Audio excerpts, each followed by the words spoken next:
வணக்கம். தந்தையின் பாட்காஸ்ட் செய்திகளை வாசிப்பது அஞ்சலி. முதலில் தலைப்புச் செய்திகள். MBBS, BDS படிப்பிற்கு இன்று முதல் விண்ணப்பிக்கலாம். மருத்துவக் கல்வி இயக்ககம் அறிவிப்பு. பஞ்சாபில் முதலமைச்சர் பகவந்த் மான் தலைமையிலான அரசு மீது இன்று நம்பிக்கை வாக்கெடுப்பு இல்லை. சட்டசபை கூட்டத்திற்கான உத்தரவை திரும்பப் பெற்றார் ஆளுநர் பன்வாரிலால் புரோஹித். மியான்மர் நாட்டில் சிக்கியுள்ள தமிழர்களை மீட்க நடவடிக்கை எடுக்க வேண்டும் என பிரதமர் மோடிக்கு முதலமைச்சர் ஸ்டாலின் கடிதம். மத்திய அரசு துரித நடவடிக்கை எடுத்துள்ளதாக வெளியுறவுத்துறை இணையமைச்சர் முரளிதரன் பதில். ராஜஸ்தான் முதலமைச்சர் அசோக் கெலாட் காங்கிரஸ் தலைவர் தேர்தலில் போட்டியிடுவார் என தகவல். யார் காங்கிரஸ் தலைவர் ஆனாலும் கைப்பாவையாகவே இருப்பார்கள் என்று பாஜக விமர்சனம்.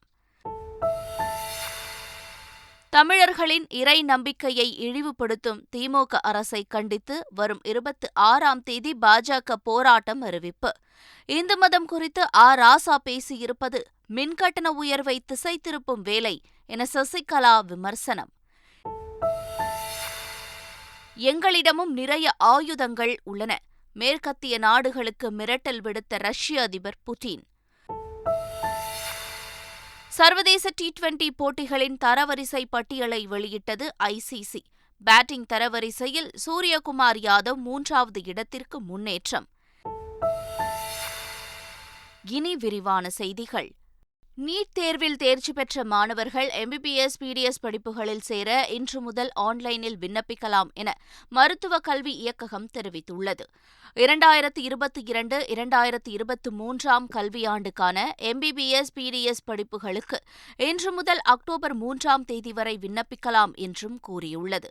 மாணவர்கள் www.tnhealth.tn.government.in மற்றும் www.tnmedicalselection.org ஆகிய இணையதளங்களில் விண்ணப்பிக்கலாம் என்றும், சிறப்பு பிரிவு 7.5% ஒதுக்கீட்டு மாணவர்களுக்கு நேரடியாகவும், பொது பிரிவினருக்கு ஆன்லைனிலும் கவுன்சிலிங் நடைபெறும் எனவும் தெரிவித்துள்ளது. விண்ணப்பங்கள் பரிசீலனை செய்யப்பட்டு விரைவில் தரவரிசை பட்டியல் வெளியிடப்படும் என்றும், அதன்பின் கவுன்சிலிங் தொடங்கும் என்றும் மருத்துவக் கல்வி இயக்ககம் தெரிவித்துள்ளது. மியான்மரில் சிக்கித் தவிக்கும் 50 தமிழர்கள் உள்ளிட்ட 300 இந்தியர்களை மீட்பதற்கு விரைந்து நடவடிக்கை எடுக்குமாறு பிரதமர் நரேந்திர மோடிக்கு முதலமைச்சர் ஸ்டாலின் கடிதம் எழுதியுள்ளார். அந்த கடிதத்தில் தகவல் தொழில்நுட்ப பணிகளுக்காக தாய்லாந்திற்கு சென்ற இந்தியர்களை சிலர் கட்டாயப்படுத்தி மியான்மருக்கு அழைத்துச் சென்று சட்டவிரோத வேலைகளை செய்ய சொல்லி கடுமையாக தாக்குவதாகவும் குறிப்பிட்டுள்ளார். சட்டவிரோதமாக சிறைப்பிடிக்கப்பட்டுள்ள அவர்களை பாதுகாப்பாக தாயகத்திற்கு அழைத்து வர வெளியுறவு அமைச்சகம் மூலமாக விரைந்து நடவடிக்கை எடுக்க வேண்டும் என்றும் முதலமைச்சர் ஸ்டாலின் கோரிக்கை விடுத்துள்ளார். மியான்மர் நாட்டில் சிக்கியுள்ள இந்தியர்களை மீட்க நடவடிக்கை எடுக்கப்பட்டு உள்ளதாக மத்திய இணை மந்திரி முரளிதரன் கூறியுள்ளார். மியான்மரில் உள்ள இந்தியர்கள் குறித்து தூதர் வினய்குமாரிடம் பேசியதாக தமது ட்விட்டர் செய்தியில் தெரிவித்திருக்கிறார். அவர்களை பத்திரமாக மீட்பது குறித்து இந்திய தூதர் தம்மிடம் விவரித்ததாகவும், இந்தியர்களை விரைவில் விடுவிக்க அனைத்து முயற்சிகளும் நடைபெற்று வருவதாகவும் கூறியுள்ளார். பஞ்சாபில் சட்டசபை கூட்டத்திற்கான உத்தரவை ஆளுநர் பன்வாரிலால் புரோஹித் திரும்பப் பெற்றதால் முதலமைச்சர் பகவந்த் மான் தலைமையிலான அரசு மீது இன்று நம்பிக்கை வாக்கெடுப்பு நடைபெறாது என அதுகுறித்து விவரிக்கிறார் நமது சிறப்பு செய்தியாளர் அசோகா. 117 MLAக்கள் கொண்ட பஞ்சாப் சட்டமன்றத்தில் ஆம் ஆத்மி கட்சிக்கு 92 உறுப்பினர்களோடு பெரும்பான்மை இருக்கிறது. பிறகு எதற்கு நம்பிக்கை வாக்கெடுப்பு நடத்த வேண்டிய அவசியம் வந்தது என்று கேட்டால், பாரதிய ஜனதா கட்சி தங்களுடைய ஆபரேஷன் தாமரை மூலமாக எங்களுடைய சட்டமன்ற உறுப்பினர்களை வாங்க முயற்சிக்கிறார்கள். அதை முறியடிக்கும் விதமாக நாங்களே ஒரு நம்பிக்கை வாக்கெடுப்பை நடத்துகிறோம் என்று ஆம் ஆத்மி கட்சி முன்வந்தது. இப்போது ஒரு நம்பிக்கை வாக்கெடுப்பு நடத்தி அதில் வெற்றி பெற்றுவிட்டால் பிறகு அடுத்த 6 மாதங்களுக்கு நடத்த தேவையில்லை அப்படிங்கிறதும் கூட அதற்கு காரணமாக இருக்கலாம். இதற்கான அமைச்சரவை ஒப்புதல் கொடுக்கப்பட்டு ஆளுநர் மூலமாக அறிவிப்பு வெளியிடப்பட்டு இன்று அந்த நம்பிக்கை வாக்கெடுப்பு நடைபெறுவதாக இருந்தது. ஆனால் அதற்கான ஆணையை தற்போது கடைசி நேரத்தில் ஆளுநர் பன்வாரிலால் புரோஹித் திரும்ப பெற்றுள்ளார். இதுதான் அங்கு சர்ச்சையை ஏற்படுத்தி இருக்கிறது. இது ஜனநாயகமே இல்லாத ஒரு சூழ்நிலை ஏற்பட்டுவிட்டது அப்படின்னு சொல்லி ஆம் ஆத்மி கட்சி தலைவர் அரவிந்த் கெஜ்ரிவால் விமர்சித்திருக்கிறார். ஆனால் ஆளுநருடைய உத்தரவு என்பது சரியானது என்றும், ஆம் ஆத்மி கட்சி தேவையில்லாத ஒரு நாடகத்தை அரங்கேற்றுகிறது என்றும் பாரதிய ஜனதா கட்சியும் காங்கிரஸ் கட்சியும் சேர்ந்தே விமர்சித்திருக்கின்றன என்பது குறிப்பிடத்தக்கது. 2500க்கும் மேற்பட்ட பொதுக்குழு உறுப்பினர்களின் ஆதரவு கடிதத்தை எடப்பாடி பழனிசாமி தரப்பு தலைமை தேர்தல் ஆணையத்தில் சமர்ப்பித்துள்ளது. கடந்த ஜூலை 11ஆம் தேதி நடைபெற்ற அதிமுக பொதுக்குழு கூட்டத்தில் அதிமுகவின் இடைக்கால பொதுச் செயலாளராக எடப்பாடி பழனிசாமி தேர்வு செய்யப்பட்டார். இதை எதிர்த்து தொடரப்பட்ட வழக்குகள் நீதிமன்றத்தில் நிலுவையில் உள்ளன. இந்நிலையில் எடப்பாடி பழனிசாமியை இடைக்கால பொதுச் செயலாளர் தேர்வு செய்தது குறித்து அதிமுக பொதுக்குழு உறுப்பினர்கள் சார்பில் தலைமை தேர்தல் ஆணையத்தில் உறுதிமொழி கடிதம் சமர்ப்பிக்கப்பட்டுள்ளது. எடப்பாடி பழனிசாமியை சுய விருப்பத்தின்படியும் முழு மனதுடன் தேர்வு செய்ததாகவும் சுமார் 2500 பொதுக்குழு உறுப்பினர்கள் எழுத்துப்பூர்வமாக தெரிவித்துள்ளனர். இந்த கடிதத்தை அதிமுக எம்பி சி.வி. சண்முகம் டெல்லியில் உள்ள தலைமை தேர்தல் ஆணையத்தில் சமர்ப்பித்தார். பின்னர் செய்தியாளர்களிடம் பேசிய சி.வி. சண்முகம், இன்றைய தேதி வரை அனைத்து இந்திய அண்ணா திராவிட முன்னேற்ற கழகத்தில் அந்த 11/7 எடுக்கப்பட்ட அந்த தீர்மானங்களை ஆதரிக்கின்ற அந்த 2500க்கும் மேற்பட்ட அந்த கழக பொதுக்குழுப்பினுடைய அப்டேட்டை மீண்டும் வலியுறுத்தி தேர்தல் ஆணையத்திலே இன்றைக்கு ஒப்படைத்திருக்கிறோம்.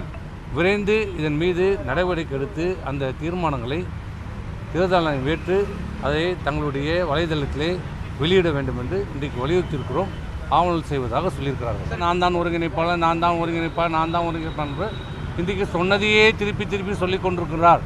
பொதுக்குழு என் பின்னாடி தான் இருக்கிறது, எனக்கு இத்தனை பொதுக்குழு உறுப்பினர்கள் ஆதரவு தெரிவித்திருக்கிறார்கள். எந்த நிலையிலும் எந்த இடத்திலும் இதுவரைக்கும் அவர் கடிதம் கொடுக்கவில்லை. என் பின்னாடி தான் அனைத்து இந்திய அண்ணா திராவிடம் இருக்கிறது என்பதற்கான எந்த ஆதாரத்தையும் இதுவரைக்கும் அவர் தரவில்லை.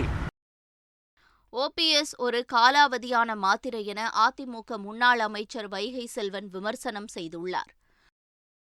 முதல்வர் ஸ்டாலின் தினமும் நடித்து மக்களை ஏமாற்றி வருவதாகவும் விசைத்தறியாளர்களின் மின்கட்டணத்தை தமிழக அரசு குறைக்க வேண்டும் எனவும் முன்னாள் அமைச்சர் எஸ்.பி. வேலுமணி தெரிவித்துள்ளார்.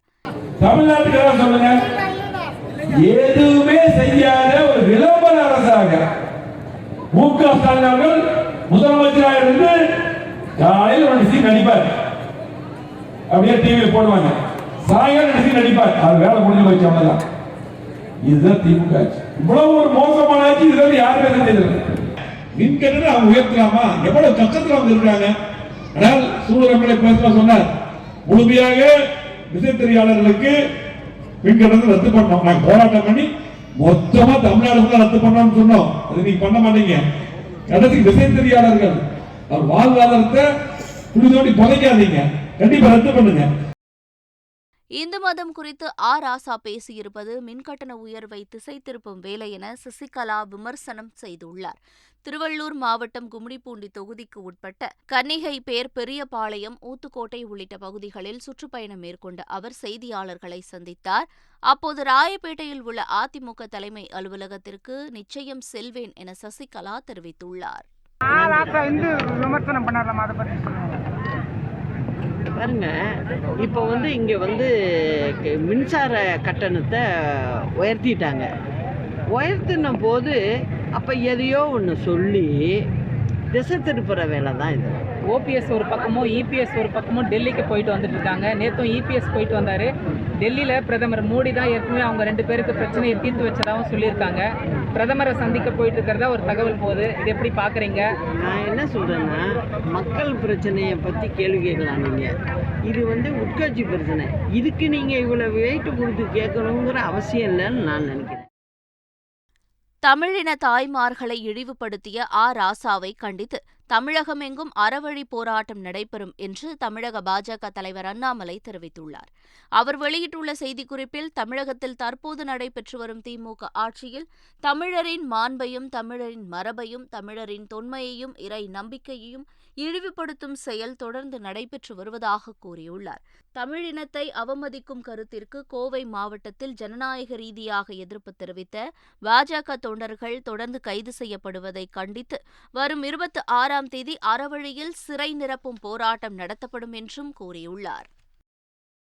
இந்தியாவில் உணவுப் பொருள் விலையேற்றம் 7.6% என்றும் தமிழகத்தில் உணவுப் பொருள் விலையேற்றம் 3.1% மட்டுமே இருப்பதாக மாநில திட்டக்குழு துணைத் தலைவர் ஜெயரஞ்சன் தெரிவித்துள்ளார். தமிழகத்தில் விலையேற்றம் மிக குறைவாக இருப்பதற்கு வலுவான பொது விநியோக திட்டமே காரணம் எனவும் அவர் கூறியுள்ளார். இப்போ இந்திய அளவில் அந்த விலைவாசி ஏற்றம் அப்படிங்கிறது பார்த்தீங்கன்னாக்கா 7.6 விழுக்காடு இருக்குது உணவுப் பொருளினுடைய விலையேற்றம் அப்படின்னு சொன்னால்.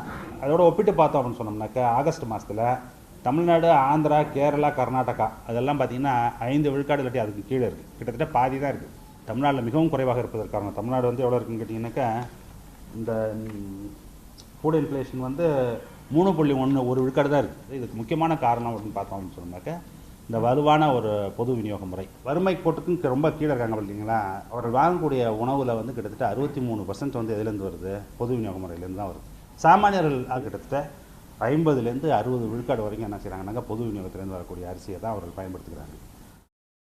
காங்கிரஸ் இடைக்கால தலைவர் சோனியா காந்தியை ராஜஸ்தான் முதல்வர் அசோக் கெலாட் சந்தித்து பேசினார். டெல்லியில் நடைபெற்ற இந்த சந்திப்பில் பல்வேறு விவகாரங்கள் பற்றி பேசியதாக தகவல்கள் வெளியாகியுள்ளன. காங்கிரஸ் கட்சித் தலைவர் தேர்தலில் ராகுல் காந்தி போட்டியிடவில்லை என்றால் அசோக் கெலாட் போட்டியிட வாய்ப்புள்ளதாக தகவல்கள் வெளியாகியுள்ளது. அசோக் கெலோட்டோ அல்லது சசி தரூரோ யார் காங்கிரஸ் தலைவர் ஆனாலும் கைப்பாவையாக இருப்பார்கள் என்று பாஜக விமர்சித்துள்ளது.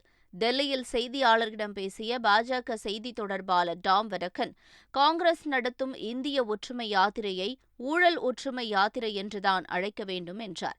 ஏனென்றால் கன்னியாகுமரியில் 2G கூட்டாளியான திமுகவின் ஆசியுடன் இந்த யாத்திரை தொடங்கியது என்றும், அசோக் கெலோட்டோ அல்லது சசி தரூரோ யார் காங்கிரஸ் தலைவராக அமர்ந்தாலும் அவர்கள் கைப்பாவையாகவே இருப்பார்கள் என்றும் கூறினார். யுக்ரைன் போர் குறித்து ரஷ்ய அதிபர் புதினிடம் பிரதமர் மோடி கவலை தெரிவித்தார். ஷாங்காய் ஒத்துழைப்பு மாநாடு உஸ்பெகிஸ்தான் நாட்டின் சமர்கண்ட் நகரில் நடைபெற்றது. இதில் கலந்து கொண்ட இந்திய பிரதமர் மோடி மாநாட்டுக்கு இடையே உலக நாடுகளின் தலைவர்களை சந்தித்து பேசினார். அப்போது ரஷ்ய அதிபர் புட்டினை பிரதமர் மோடி சந்தித்தார். அப்போது இருதரப்பு விவகாரங்கள் உட்பட பல்வேறு முக்கிய விஷயங்கள் குறித்து இரு தலைவர்களும் பேசினர். தாம்பரம் திமுக எம்எல்ஏ SR ராஜா தனியார் நிறுவனத்திற்கு சென்று மிரட்டல் விடுப்பது போன்ற காட்சிகள் சமூக வலைதளங்களில் பரவி வருகிறது. மறைமலை நகர் மெல் ரோசாபுரத்தில் பூஜா கோயல் என்பவருக்கு சொந்தமான நிலம் உள்ளது. இந்த இடத்தில் குத்தகை அடிப்படையில் தனியார் நிறுவனம் செயல்பட்டு வருகிறது. இந்நிலையில் நிலத்தின் உரிமையாளர் பூஜா கோயல் தனியார் நிறுவனத்தை வெளியேறுமாறு கூறியுள்ளார். ஆனால் அந்த நிறுவனம் குத்தகை காலம் முடிவடையும் முன் தங்களால் வெளியேற முடியாது என மறுப்பு தெரிவித்தனர்.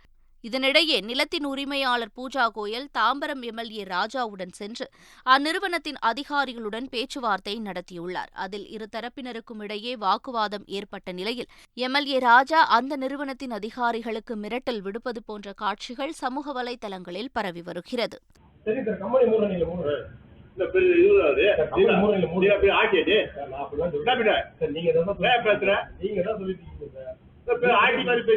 நீங்க தான் சொல்லிட்டு இருக்கீங்க.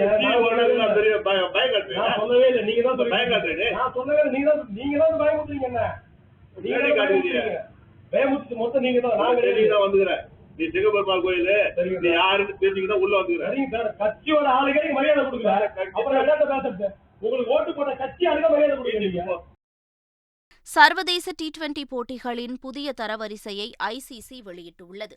தொடர்ந்து சிறப்பாக விளையாடி வரும் இந்திய வீரர் சூரியகுமார் யாதவ் பேட்டிங் தரவரிசையில் பாகிஸ்தான் வீரர் பாபர் அசாமை பின்னுக்கு தள்ளி 3வது இடத்தை பிடித்தார். முதலிடத்தில் பாகிஸ்தான் வீரர் முகமது ரிஸ்வானும் 2வது இடத்தில் தென்னாப்பிரிக்க வீரர் எய்டன் மார்கரும் உள்ளனர். பந்துவீச்சை பொறுத்தவரை ஆஸ்திரேலியாவிற்கு எதிரான முதல் T20 போட்டியில் ரன்களை வாரி வழங்கிய இந்திய வீரர் புவனேஸ்வர் குமார் 2 இடங்கள் பின்னடைவை சந்தித்து 9வது இடத்திற்கு தள்ளப்பட்டார். 2023 மற்றும் 2025 ஆகிய ஆண்டுகளில் உலக டெஸ்ட் சாம்பியன்ஷிப் இறுதிப் போட்டிகள் நடைபெறும் இடங்களை ICC அறிவித்துள்ளது. அதன்படி 2023ஆம் ஆண்டிற்கான டெஸ்ட் சாம்பியன்ஷிப் இறுதிப் போட்டி லண்டன் ஓவல் மைதானத்தில் ஜூன் மாதம் நடைபெறுகிறது. அதனைத் தொடர்ந்து 2025ஆம் ஆண்டிற்கான டெஸ்ட் சாம்பியன்ஷிப் இறுதிப் போட்டி லண்டன் லார்ட்ஸ் மைதானத்தில் நடைபெறும் என அறிவிக்கப்பட்டுள்ளது. 2023ஆம் ஆண்டிற்கான டெஸ்ட் சாம்பியன்ஷிப் தொடரில் தற்போது ஆஸ்திரேலியா முதலிடத்திலும் தென்னாப்பிரிக்கா 2வது இடத்திலும் உள்ளதாக ICC தெரிவித்துள்ளது. மீண்டும் தலைப்புச் செய்திகள். MBBS, BDS படிப்பிற்கு இன்று முதல் விண்ணப்பிக்கலாம். மருத்துவக் கல்வி இயக்ககம் அறிவிப்பு. பஞ்சாபில் முதலமைச்சர் பகவந்த் மான் தலைமையிலான அரசு மீது இன்று நம்பிக்கை வாக்கெடுப்பு இல்லை. சட்டசபை கூட்டத்திற்கான உத்தரவை திரும்பப் பெற்றார் ஆளுநர் பன்வாரிலால் புரோஹித். மியான்மர் நாட்டில் சிக்கியுள்ள தமிழர்களை மீட்க நடவடிக்கை எடுக்க வேண்டும் என பிரதமர் மோடிக்கு முதலமைச்சர் ஸ்டாலின் கடிதம். மத்திய அரசு துரித நடவடிக்கை எடுத்துள்ளதாக வெளியுறவுத்துறை இணையமைச்சர் முரளிதரன் பதில். ராஜஸ்தான் முதலமைச்சர் அசோக் கெலாட் காங்கிரஸ் தலைவர் தேர்தலில் போட்டியிடுவார் என தகவல். யார் காங்கிரஸ் தலைவர் ஆனாலும் கைப்பாவையாகவே இருப்பார்கள் என்று பாஜக விமர்சனம். தமிழர்களின் இறை நம்பிக்கையை இழிவுபடுத்தும் திமுக அரசை கண்டித்து வரும் 26ஆம் தேதி பாஜக போராட்டம் அறிவிப்பு. இந்து மதம் குறித்து ராசா பேசியிருப்பது மின்கட்டண உயர்வை திசை திருப்பும் வேலை என சசிகலா விமர்சனம். எங்களிடமும் நிறைய ஆயுதங்கள் உள்ளன. மேற்கத்திய நாடுகளுக்கு மிரட்டல் விடுத்த ரஷ்ய அதிபர் புட்டின். சர்வதேச T20 போட்டிகளின் தரவரிசை பட்டியலை வெளியிட்டது ICC. பேட்டிங் தரவரிசையில் சூரியகுமார் யாதவ் 3வது இடத்திற்கு முன்னேற்றம். இத்துடன் செய்திகள் நிறைவு பெறுகின்றன.